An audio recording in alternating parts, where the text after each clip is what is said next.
Wake up, buyer payer people. It's a beautiful day. Go grab yourself another cup of joe and say hello to Jim and Michelle Rhodes on the Buy Here Pay Here morning show. Take it away, you two.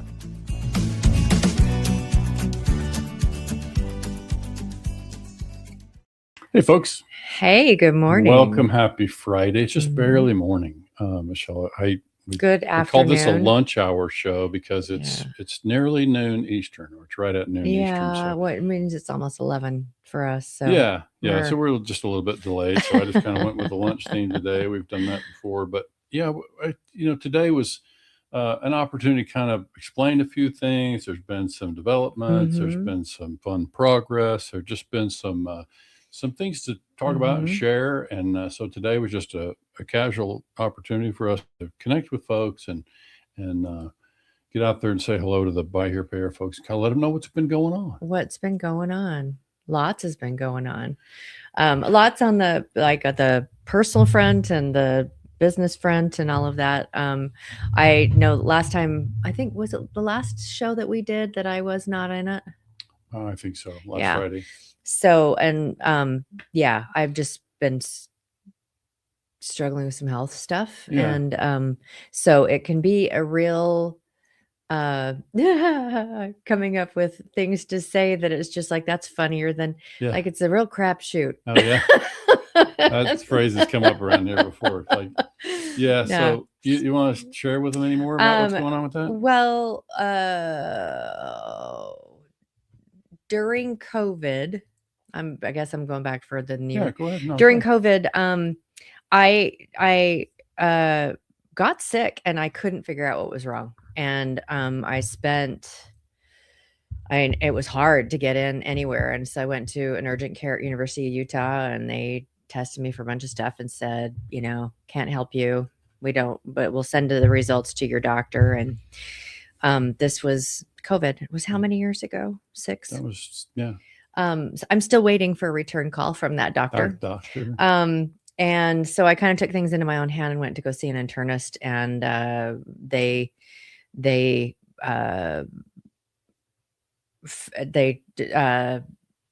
diagnosed me with ulcerative colitis. And I don't know if any of you out there are familiar with that. It's not awesome. And so we decided to go, I did all the blood tests, got all approved for everything. And we decided to go a holistic route, and instead of doing major pharmaceuticals and stuff. So spent about 1.5 years getting everything kind of settled down. This is before we started podcasting. And it had been in remission for how many years? 4.5, 5 years or something. 4 or 5, yeah. It's been a good while. Yeah. And so just had a flare up. And so just been dealing with that again, trying to do it the holistic way.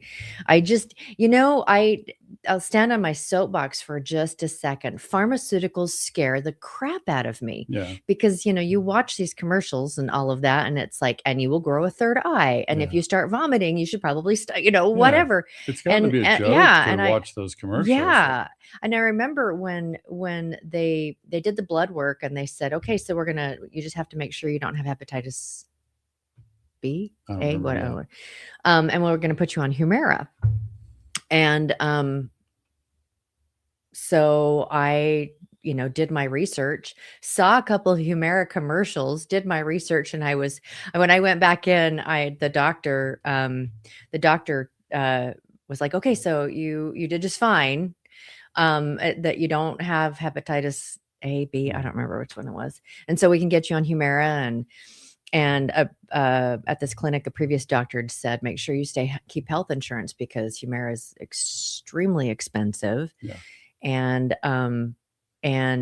so, Jim and I sat chatting with her, and I said, I've decided I'm going to go a holistic approach. And because I'd done a lot of research, and I had seen that cannabis was actually something a lot of people had used for it. And so I told the doctor, it's like, I'm going to go this route. And she, just the sweetest thing, patted my hand. There, yeah, she's patting my hand, and she's like, I get it.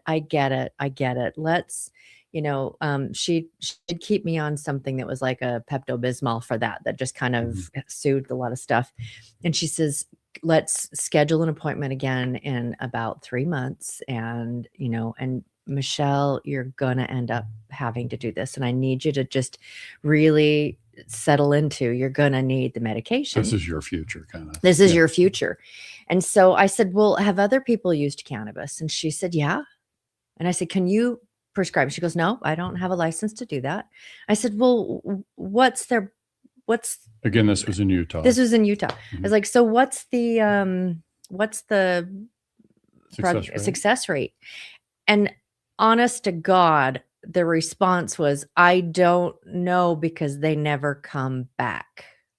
And I think Michelle and I just kind I of, we thought, well, what is that? Says an awful lot. It says an awful lot. So yeah. So it's known. So for those who aren't familiar, UC or ulcerative colitis is it's an autoimmune thing. It's kind of a sister to Crohn's disease. Yeah. So it gives you an idea, kind of.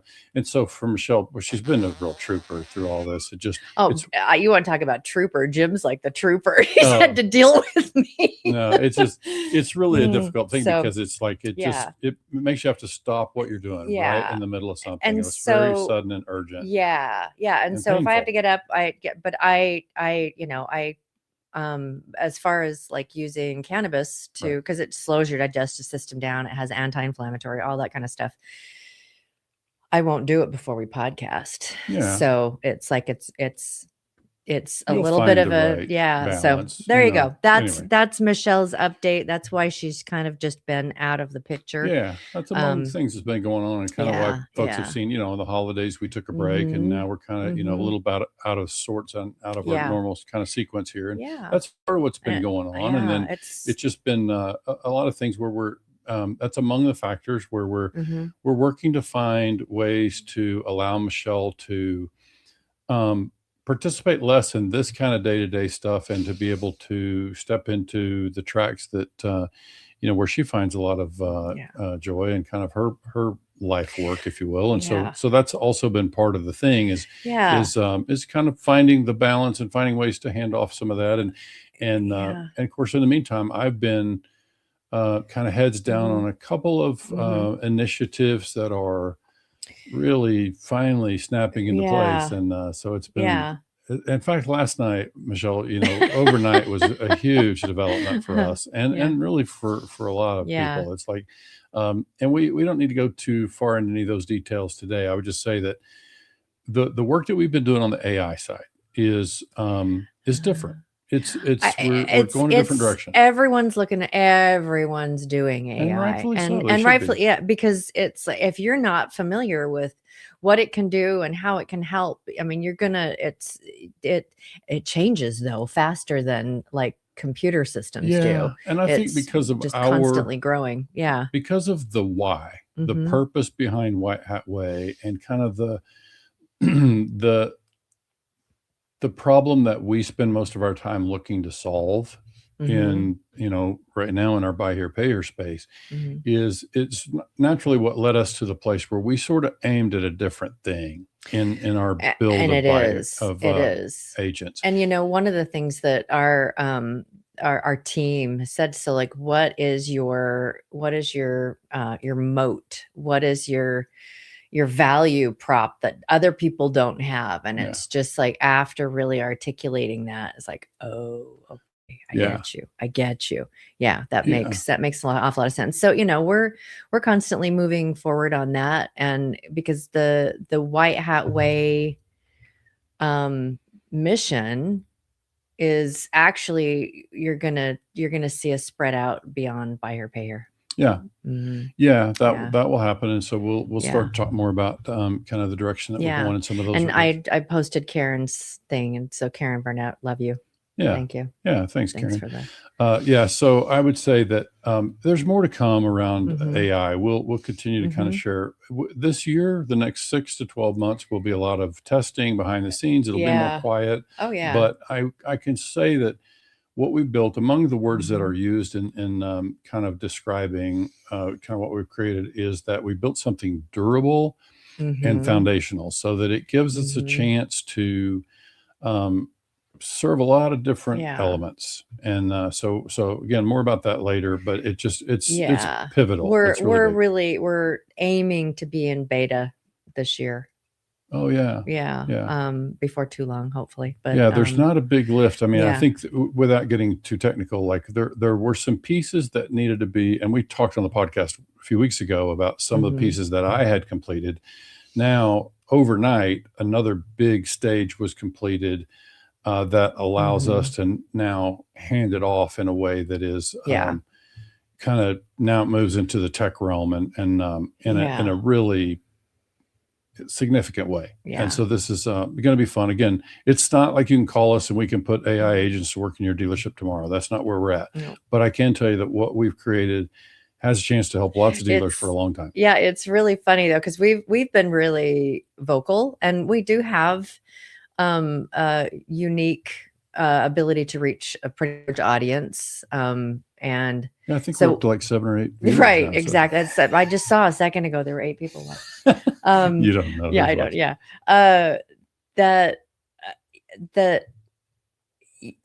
Because we've been vocal about it, we've been contacted by lots of different organizations and people. It's like, hey, tell us about the thing, because we're looking at the thing and there's lots of questions about the thing, which is AI and all of that.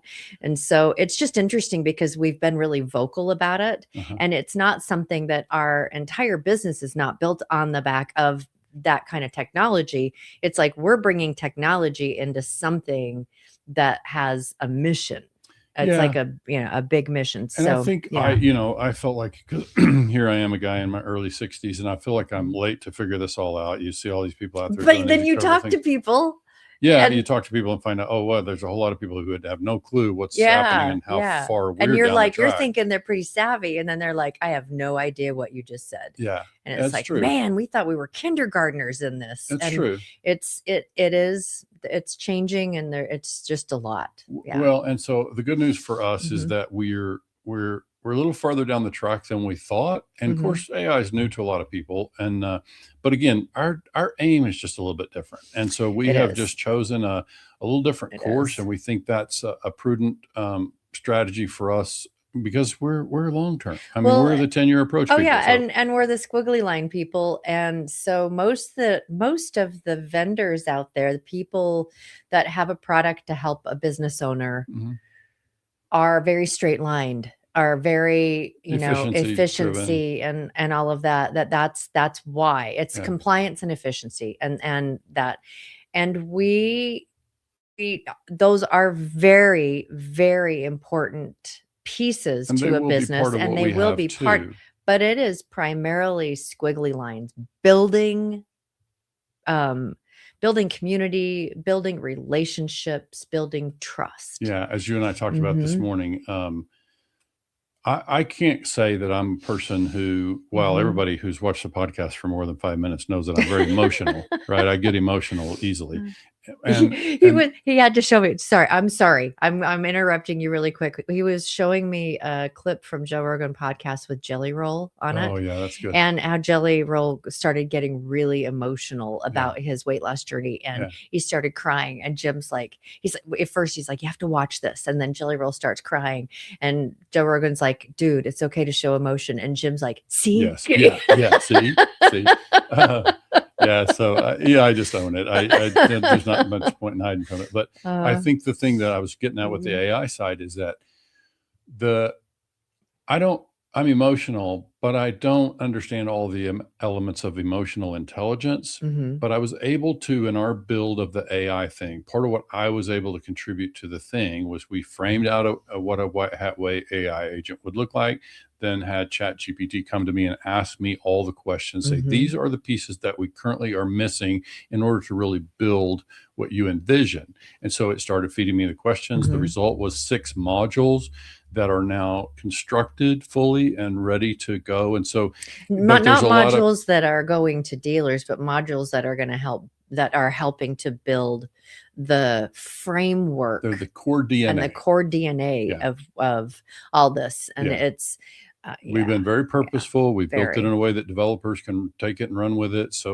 But I think the emotional intelligence piece is where Mhm. I was able to answer A lot. questions in a way that ChatGPT brought the emotional intelligence. And I think, and you saw in Mhm. what we just went through this morning, is that it is really dialed in terms of it took all the best parts and even picked up some things that we didn't necessarily expressly put in there, and it It's has built something amazing amazing, how simply it's incredible.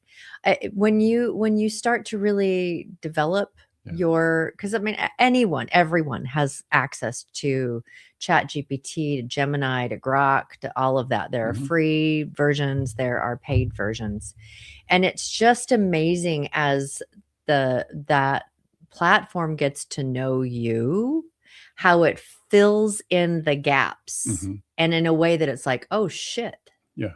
I hadn't even, okay, Right. that was something that I was blind to. It was in my, Right. and Right. yeah, and it'll just fill it in because it has a different understanding of all of the things that Right. are involved, and yeah, it is Yeah. really, really quite amazing. And it's one thing that is I love about it, and we've been playing a little bit with Gemini as well, is just asking Gemini, so um what are the optics on what it is that we're doing? Yeah. And it was like, you guys got a lot.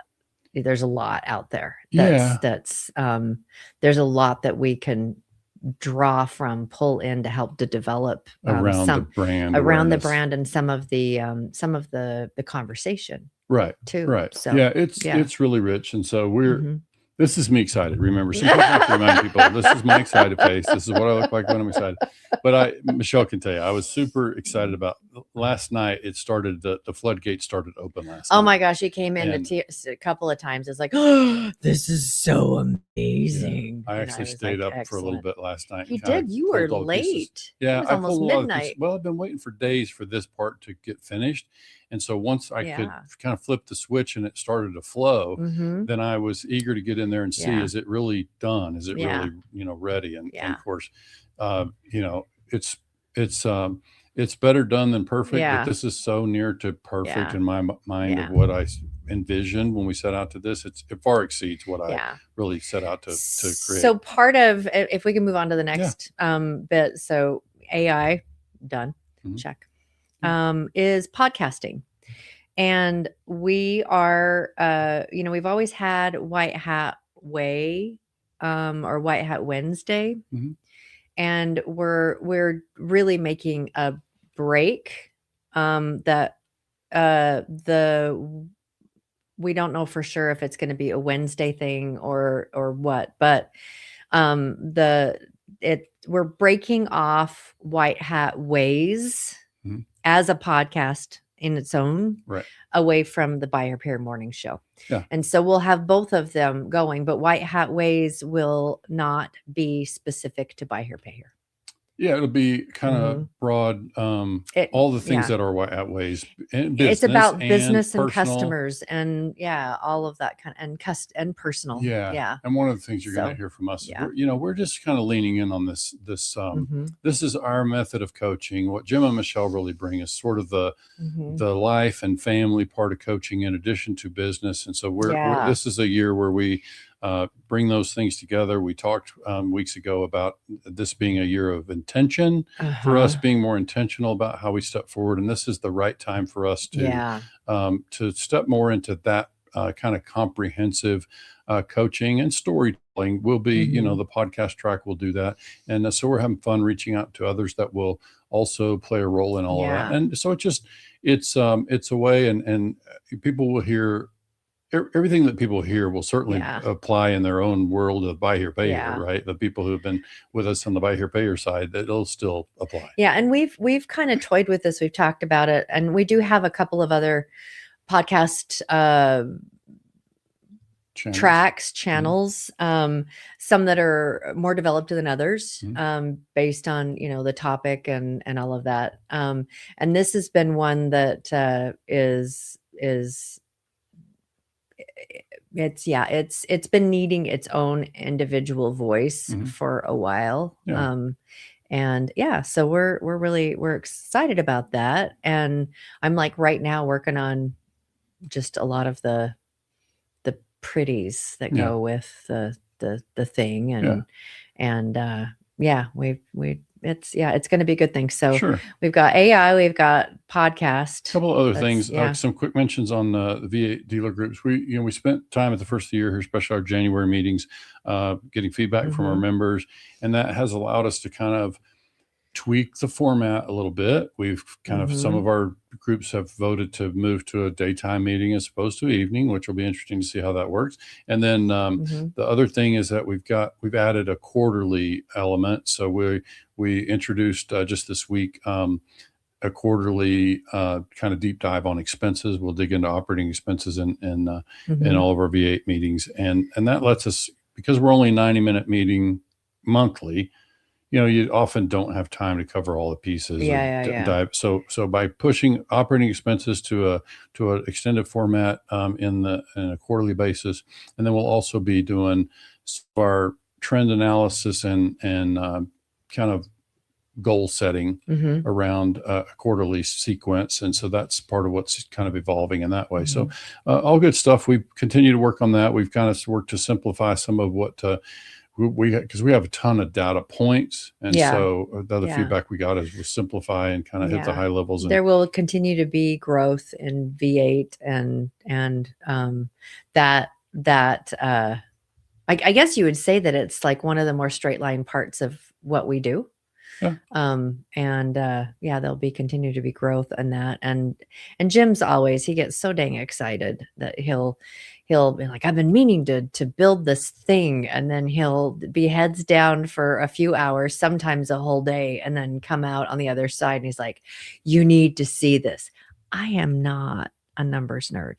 But I can appreciate, I really do. Yeah, and so I'm not into gardening, but you show me gardening things. I do. I'm not, this is not, you guys aren't going to witness a fight. There's not going to be a fight. I'm just, So I get excited with him because that's like some really cool and important things that it's ways to help me we're in visualize for myself. I mean, you saw in our most recent conversation about that, there were things that I saw visually that, oh wow, I didn't even recognize that this was a trend with this particular dealer. So it's helpful.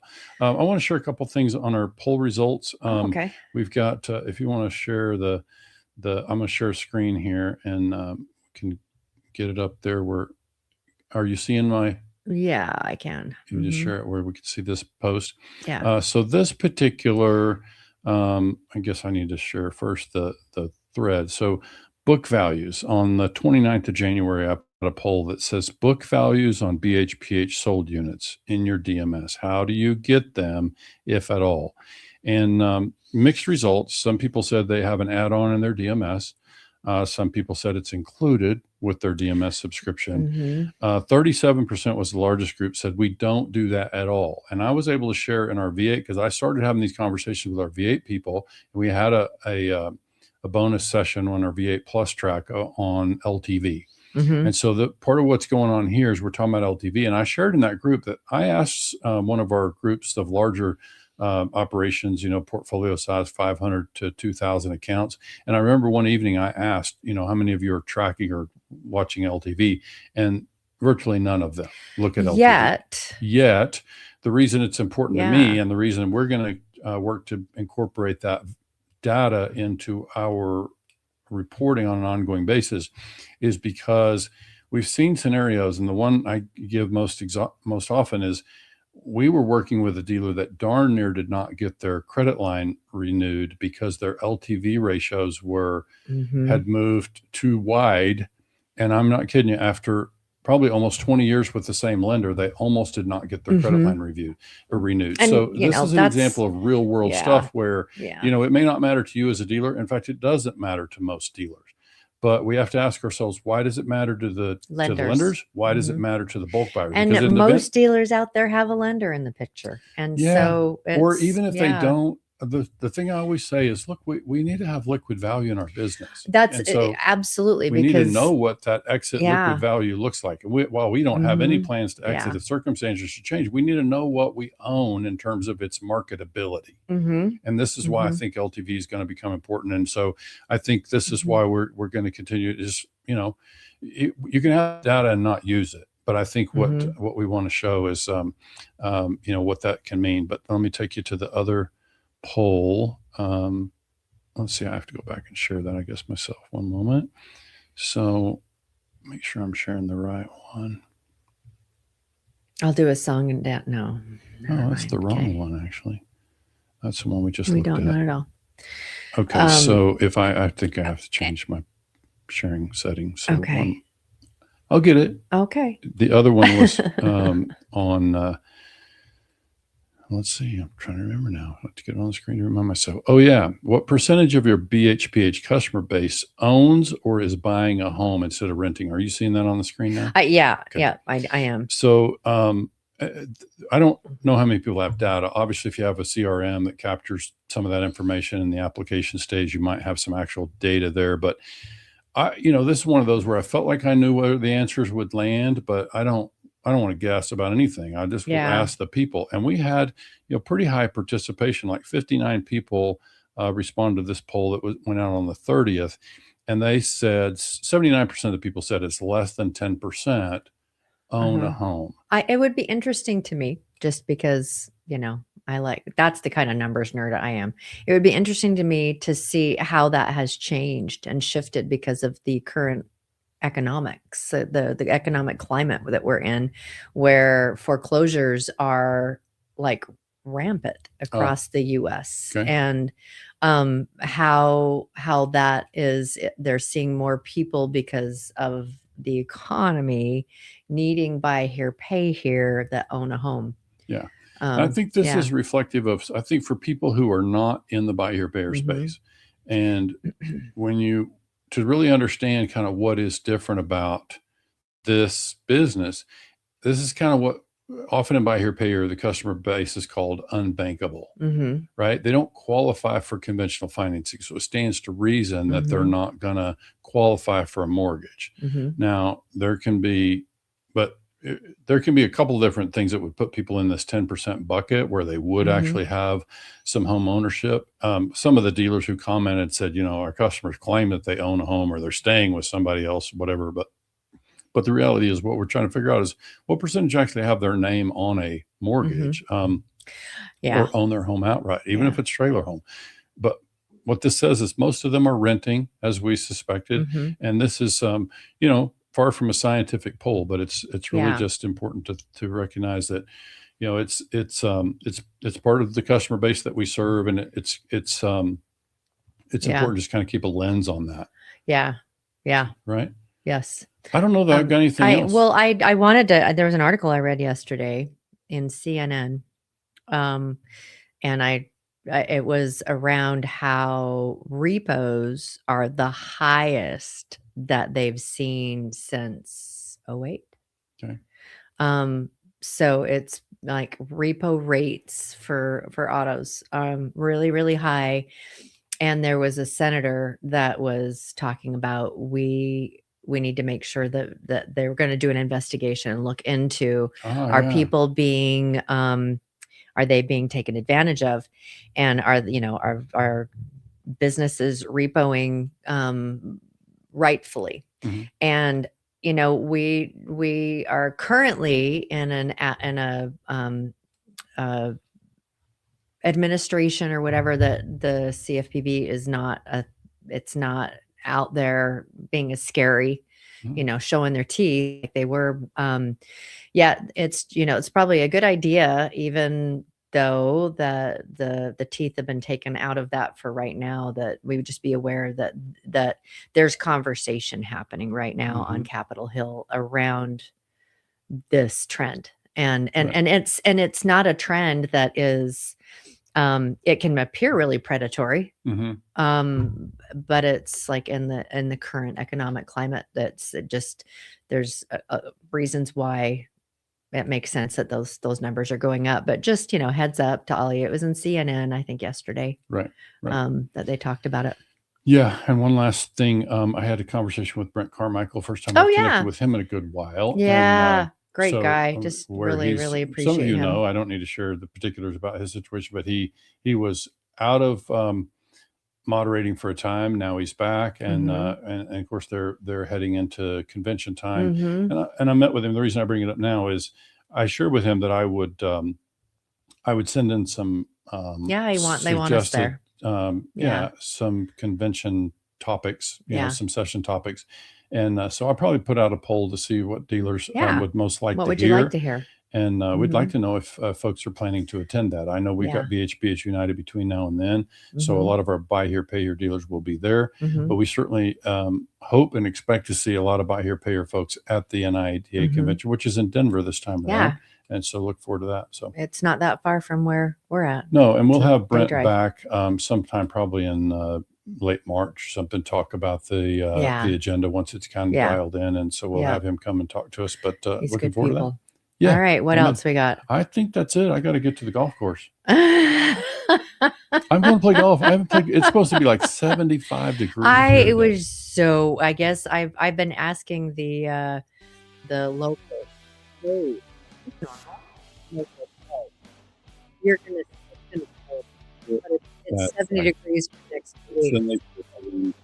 Hey, yeah. I get excited to start. Weekend before last, we were -3. So, it was miserable. Get used to the swings. Yeah. All right, everybody. Thanks so much for joining. We appreciate you taking time out of your day to join us. And let us know too. If there's if you don't see the poll, reach out to us. Let us know if there's something that in particular you would like to have Jim speak about at the NIAD conference. So, all right. Have a great day, everybody. Thanks again. Weekend. See ya.